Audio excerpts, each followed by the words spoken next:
Austin, you know Freddie Anderson better than any of us. What's your favorite trait or characteristic about him as a person?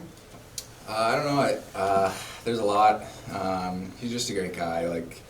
I think we got a lot in common. I just enjoy kind of spending time with each other. Both pretty mellow. So it was nice to catch up with him yesterday, and it's gonna be funny, but it's gonna be also a lot of fun facing him tonight. It's weird seeing him in red color as opposed to blue. So hopefully he lets me sneak one or two past him. He said that. I'm sorry. Oh, sorry. He said you guys watch football together. Did you guys have the same team that you like, or any? We just watched the Red Zone, so we both play fantasy. Like both our teams, we got like a fantasy league going on, so just kind of flipping back and forth through the games and keeping track of our players and stuff. So that's usually how I like to spend my Sundays, anyways. When it comes to facing a goalie you know so well and he knows you so well, is it advantage shooter or advantage goalie? I don't know. I'd like to think it's advantage shooter, but like he's big. He takes up a lot of room in that net, and it's not easy to get goals past him. And obviously, he's gotten off to a really good start, and the way they play, they play with a lot of structure, a lot of pace. So we got to make sure that we're really focused tonight for sure. What's that friendship mean to you with Freddie? It means a lot. I mean, regardless of not playing together anymore, like we still talk almost every day, keep in contact quite a bit. He's an easy guy to hang out with, and like I said, we got a lot in common. And throughout our time together in Toronto, just our friendship just kind of continued to build. And he's a guy like we'll be friends for life. So like I said, it's gonna be pretty funny facing him tonight. In talking to him, what's your sense of why it's been such a good fit for him in Carolina so far?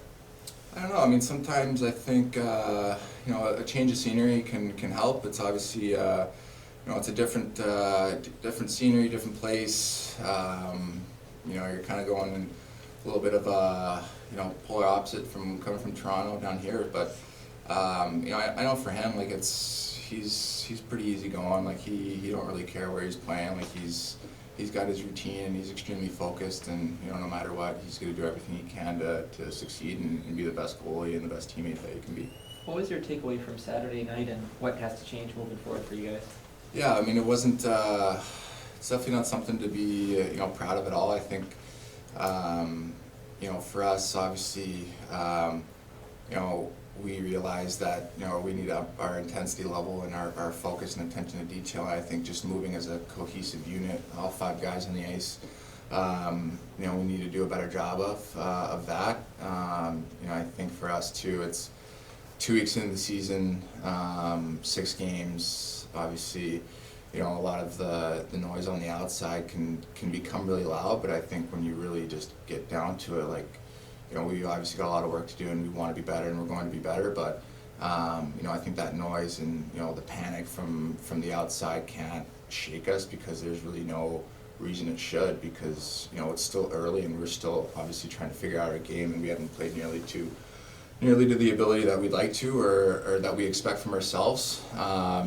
But obviously, tonight's going to be a really good test for us, and we want to obviously turn that ship around. How can you avoid the kind of the noise and panic, but also raise your level of urgency? Like what's the fine line between not kind of giving into that panic, but also raising your urgency and knowing things need to change?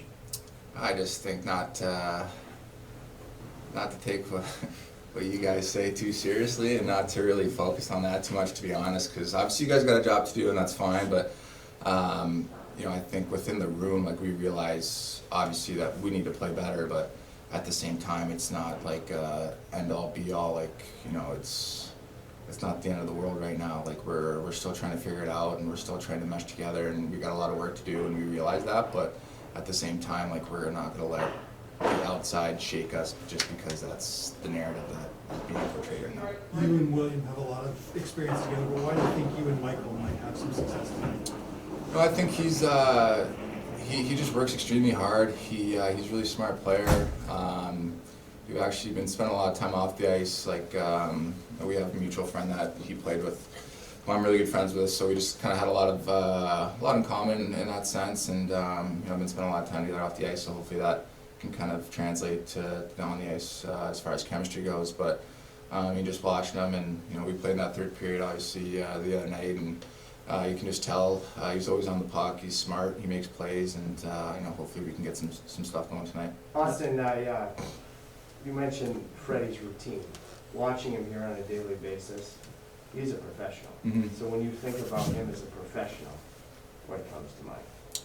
Well, that's always how he's been, to be honest. Like, he's just always really calm, cool, collected. Nothing really rattles him or shakes him. He's just, very focused, and he knows what he needs for himself and how to, what makes him feel good, and how to take care of himself. And he's obviously been in this league for a pretty long time. So, I think you just kind of figure it out at some point, and you know what works for you and what doesn't. And it's just his attention to detail of always wanting to get better and improve is always there. So like you said, he's a true professional. He takes care of himself, and I think that's something that for myself looking at, you can always appreciate. You mentioned on Friday trying to get back in that rhythm. Obviously not easy coming in after missing, part of training camp. Where do you feel like you're at? I think each night, like physically, I felt better. I think it's coming. I've had some good chances. Some tough puck luck, hasn't gone in some posts and stuff, but just trying to stay the course. Individually and as a team, just making sure that we're all together in this. And like I said earlier, just moving as a cohesive unit out there, all 5 guys on the same page. I think that's something that has been a little bit off these last couple games, especially the last 2. And it's going to be a great test for us to get back on track. In terms of not letting that kind of outside panic shake you guys, has Jason and his experience been important at all in that regard? Yeah, he's been great. He's been, his first day here, like and throughout the last couple of years, he's just been such a steady guy for us, and you can count on him in so many different areas. And so he's been playing some great hockey for us, obviously, and just his experience and his leadership that he brings off the ice, for everybody, it's been very valuable.